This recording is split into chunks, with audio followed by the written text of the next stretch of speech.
And because I didn't, it hobbled along in a very unhealthy way under the weight of snarky comments and passive aggressive behavior. So when you see that bright red flag, take the most appropriate actions based on your mental and emotional well-being at that time. Welcome to Living Life in Color Again, podcast for anyone who has lost a loved one to homicide. I'm your host, Kimberly Christopher. So based upon the comments that I've read, there is some interest in hearing more about my experiences and how I was able to get through certain aspects of the grief journey. So I've decided to share a few things that I wish someone had told me during those first couple years of grief. I think this episode will resonate even if you haven't experienced homicide loss. So here are 6 things that I wish I knew sooner on my grief journey. First, the importance of listening to my body and my intuition.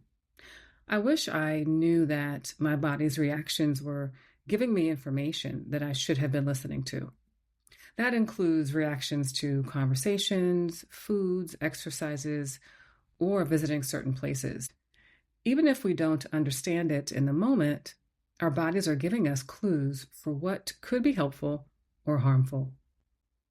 I wish that I had been more curious and willing to fully explore the feedback from my body and intuition. 2 decades ago, I was introduced to yoga and Pilates. I was searching for some exercises that I could do at home so that I wouldn't have to leave the house, especially when the weather was bad. And so I found some tapes. Yes, I found these tapes that I could watch using my VCR. This is a long time ago. And I responded so well to the yoga poses. My mood lifted, I felt more energetic, and I really, really enjoyed that experience. A coworker and I were sharing our exercise routines, and when I mentioned yoga, he reacted so strongly. And I internalized his reaction and began to think that maybe I shouldn't be doing yoga. My body was telling me, let's do more of this. But my mind said, it might be wrong for you to practice yoga. So I made the mistake of pausing my yoga practice and staying away from it for many years because I allowed someone else's reaction to cause me to doubt the positive feedback that I was getting from my body. I should have been doing more of what created good feelings and either eliminating or reducing what did not. Number 2, it is more than okay to let go of relationships in which you don't feel supported. When my brother died, I had a boyfriend, someone who seemed serious-minded and who lived in my city. I had recently met his family and things seemed to be going pretty well. My brother's funeral was scheduled for a Monday, and it was held in a town that was about 4 hours driving distance from the city in which I lived. I told the boyfriend the details of the service, and he said, well, I'll come for the weekend, but I don't want to hear Glenn's mouth about taking Monday off. Glenn was his manager, and I guess Glenn gave employees a hard time when they wanted to take time away from work. So the boyfriend decided that requesting a day off to attend my brother's funeral wasn't worth having a difficult conversation with his manager. It would have been one thing if he tried and there was some compelling business reason why he couldn't get the day off, but the boyfriend didn't try, which sent the message, you're not really worth the effort. Huge red flag. One of the biggest lessons that I learned was that people reveal how they really feel and think about you during your times of need. Number 3, I wish I knew about delayed anger so much sooner in my grief journey. I want to stay with that boyfriend example. So after the boyfriend said that he would come for the weekend but not stay for their funeral on Monday, I said, okay. Not that it was okay, but because I had a lot more pressing matters on my mind. So I didn't give it much energy. After the funeral, when people asked me, where's your boyfriend? I told him that he had to work. And I wasn't being fully transparent, right? And maybe it's because I felt embarrassed. That embarrassment eventually gave way to anger. Delayed anger, also called latent anger, is a phenomenon where feelings of rage or intense annoyance surface long after an event has passed, often surfacing 4 to 9 months post trauma. It is a defense mechanism where the body, frequently due to stress, trauma, or social conditioning, especially in women, delays the emotional response until it feels safe, often causing it to feel like a sudden, unexpected surge. Interestingly enough, later that same year, maybe around 5 months after my brother's funeral, the boyfriend's grandfather died. His grandfather was fortunate to have lived close to 80 years. I did not feel compelled to go, so I didn't go with him to the funeral, in large part because the boyfriend didn't try to take the day off to attend my brother's funeral. And that's one way that I express my delayed anger. And guess what? Boyfriend was mad that I didn't go to his grandfather's funeral. I should have ended the relationship much sooner, and because I didn't, it hobbled along in a very unhealthy way under the weight of snarky comments and passive-aggressive behavior. So when you see that bright red flag, take the most appropriate actions based on your mental and emotional well-being at that time. I felt delayed anger so often and intensely that I thought maybe I was wrong. Not at all. Delayed anger is common and should be expected if you've gone through trauma. It's important to find constructive ways to channel delayed anger. I want to add a note about relationships here. That was one example of how the strength of my relationship was revealed. Another dynamic that can play out is when a person who hasn't been the best friend or partner steps up when you are in crisis. Now, I know people who excel in a crisis situation. Day to day, though, not so much. Before your traumatic loss, what was that relationship like?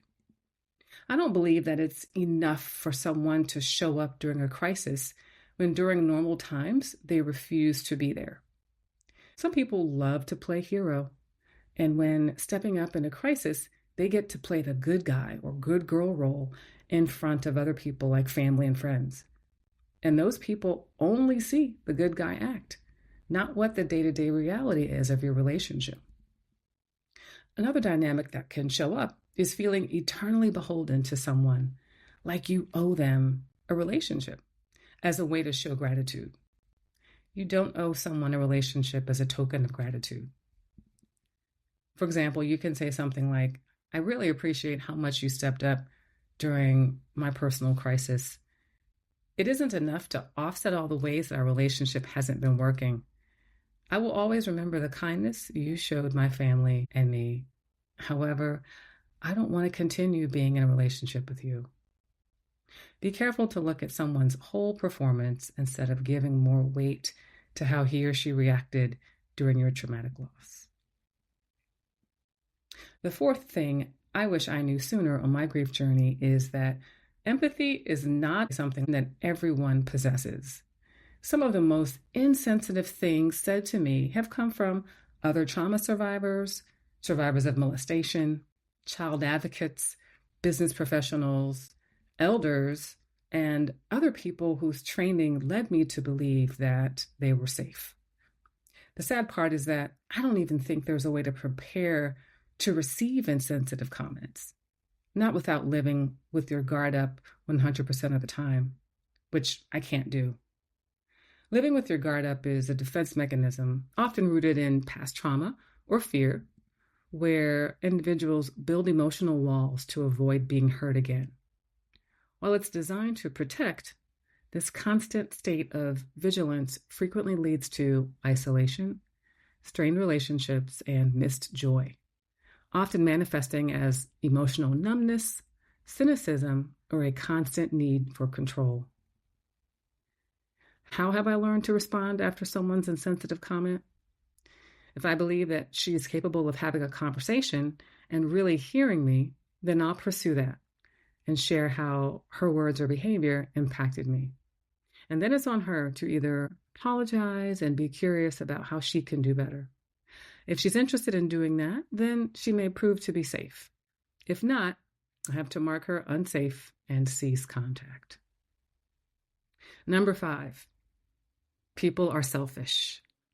Unless it benefits them, other people will probably not advise you to take time for yourself, even when they see that you are struggling.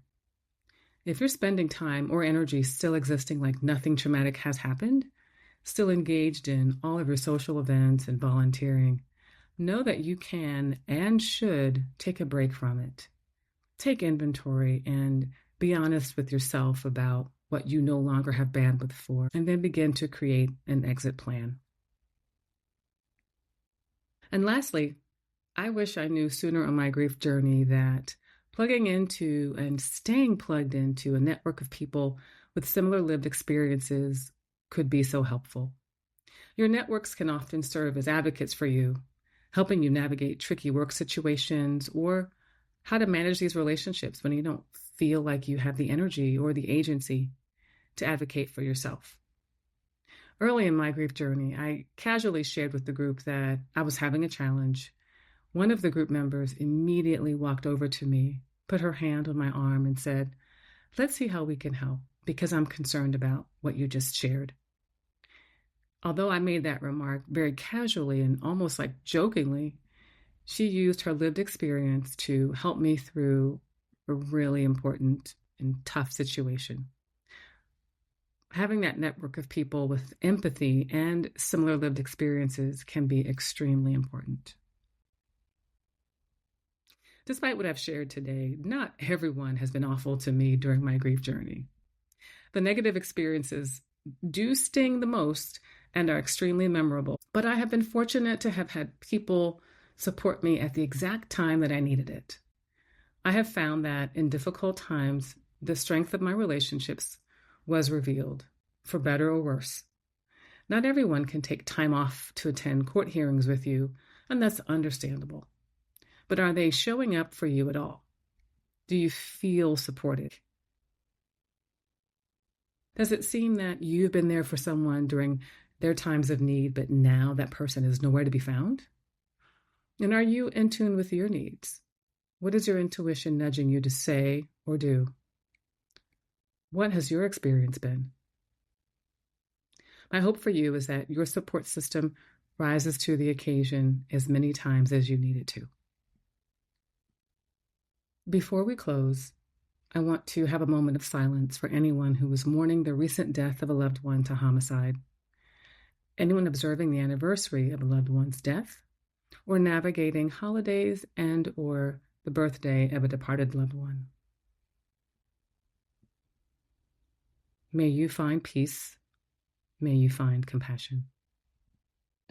Thanks for listening. If you found this helpful, subscribe to the podcast on iHeartRadio, Spotify, and now YouTube, and share with your friends. Until next time.